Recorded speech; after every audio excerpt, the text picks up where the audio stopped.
Halo Gemini, semoga sehat-sehat ya. Karena sudah di pertengahan tahun, kita general reading terkait energi pertengahan tahun. Seperti biasa ini akan menarik banyak energi ya. Aku akan bacakan untuk Sun, Moon, Rising, Venus, Mars in Gemini. Semoga yang baik-baik bisa kamu manfaatkan ya untuk kebaikan kamu. Ada energi apa di pertengahan tahun ini untuk zodiak Gemini? Oke, di sini pesannya adalah mengubah keadaan gitu ya. Wow, sukses, berhasil mengubah keadaan, berhasil membalikan keadaan gitu ya.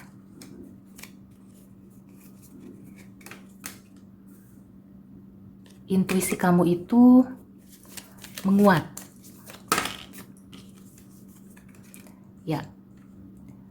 Dan di sini ada pesan juga ya. Jadi kamu itu perlu membersihkan diri secara batin gitu ya. Karena aku melihat di sini ada sebagian Gemini yang terikat oleh energi toksik.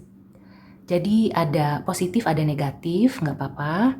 Karena aku melihat positifnya juga banyak. Kalau dari secara keseluruhan gitu ya, aku melihat Gemini ini sedang diliputi atau dinaungi oleh Dewi Fortuna. Sedang mengalami kesuksesan, akan mendapatkan kesuksesan. Dan sebagian dari Gemini ini kayak udah ada feeling, sudah punya gambaran gitu ya. Jadi kalau kamu sudah punya gambaran apa yang perlu kamu lakukan, maka lakukanlah gitu ya. Tapi hati-hati, jangan sampai waktu kamu tersita atau kamu itu jadi terlalu berlebihan ya mengusahakan, sampai-sampai akhirnya kamu itu tidak punya waktu untuk diri sendiri ataupun untuk melakukan hal-hal positif lainnya. Jadi sebagai contoh ya, kalau kamu sekarang sedang fokus untuk merintis usaha, membangun usaha kamu supaya menjadi lebih baik lagi, dan jalannya itu seperti dimudahkan, atau kamu itu sudah punya rencana yang kelihatannya bisa berjalan dengan lancar. Nah, kamu perlu membagi waktu. Jangan sampai waktu kamu itu tersita untuk mendongkrak atau melakukan segala hal gitu ya. Jadi seperti sampai 24 jam nggak ada berhentinya kayak gitu. Atau juga dalam seminggu itu nggak ada liburnya, nggak ada istirahatnya. Nah, hati-hati ya, karena di sini ada the devil.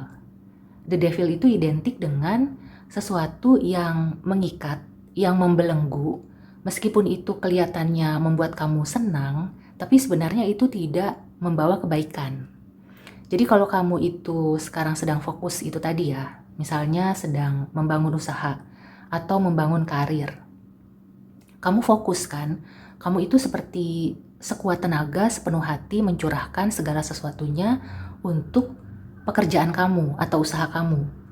Nah, itu memang nanti kelihatannya gitu ya, kamu akan naik gaji atau dipromosikan. Tapi ketika kamu sampai di situasi itu atau kamu itu mendapatkan promosi, kemudian kamu jatuh sakit karena kamu tidak membagi waktu ya untuk diri sendiri, tidak menjaga kesehatan karena terlalu fokus dan waktu kamu itu tersita penuh di apa yang sedang kamu fokuskan. Nah, jangan sampai seperti itu ya. Aku juga melihat ya, kalau misalkan kamu itu sedang mendekati seseorang, apa yang di permukaan itu hati-hati, belum tentu di dalamnya juga sama. Ya, jadi bijaklah dalam menyikapi apa yang ada di permukaan, gitu ya. Dan kalau ada yang mendekati kamu ya, sebaliknya, kamu juga perlu berhati-hati karena manis di mulut gitu ya. Sesuatu yang di luar itu kelihatannya bagus, packagingnya itu oke, belum tentu dalamnya juga sama. Atau mungkin dalamnya itu sudah expire.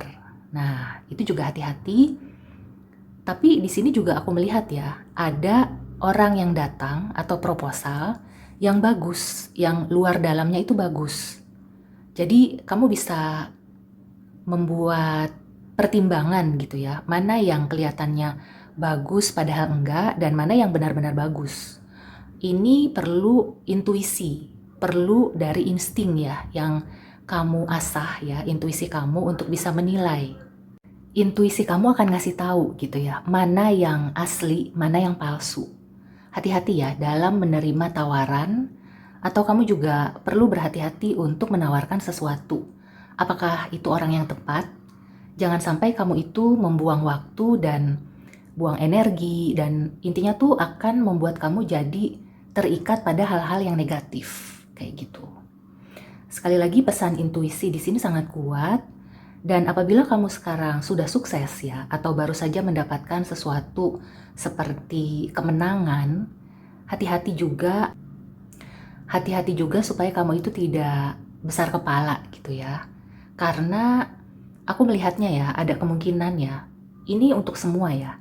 Jadi spesifiknya Gemini, tapi pada umumnya kalau kita sedang ada di atas angin, kita suka lupa.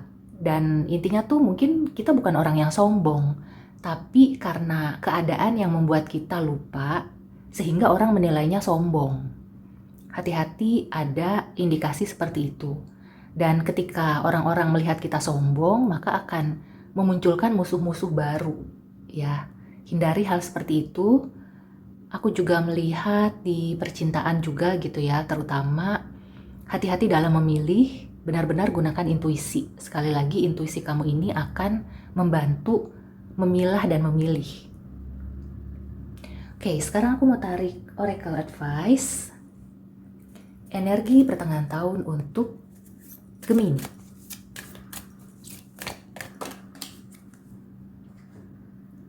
Oke, kita lihat ya, ada advice apa? Synchronicity. Ya. Aku merasakan sebagian dari Gemini ini mungkin sering melihat angka kembar gitu ya. Jadi apakah misalnya ya 222, 777 atau angka lainnya gitu ya. Itu adalah semacam tanda, suatu pertanda bahwa intuisi kamu itu sedang tinggi. Artinya kamu itu bisa mengikut sertakan intuisi dalam setiap pertimbangan karena sedang tajam gitu ya. Intuisi kamu itu bagus untuk menilai dan tadi ya memilah dan memilih. Banyak-banyak berdoa juga ya, sudah tentu, karena tidak mungkin ya kita bisa melakukan sesuatu tanpa bantuan dari Yang Maha Kuasa. Dan kalau misalkan kamu menemukan angka kembar atau ada pertanda-pertanda gitu ya yang mengetuk intuisi kamu, segeralah kamu menjadikan catatan ya. Kalau perlu memang dicatat gitu ya. Apa sih gambaran atau yang muncul di benak kamu ketika kamu itu melihat angka kembar, contohnya seperti itu. Atau ketika kamu sedang melakukan sesuatu, menerima sesuatu, dan semuanya itu sebaiknya dicatat ya, supaya kamu bisa evaluasi, atau nanti kamu juga kayak, oh pantesan waktu itu tuh ada ini, kejadiannya seperti ini. Oke? So sekali lagi, energi pertengahan tahun ini adalah intuisi. Jadi digaris bawahi, intuisi itu akan membantu kamu, menolong kamu ya dari the devil, dan membantu kamu untuk meraih kesuksesan. Oke? So demikian dulu reading kali ini, semoga membantu. See you and take care.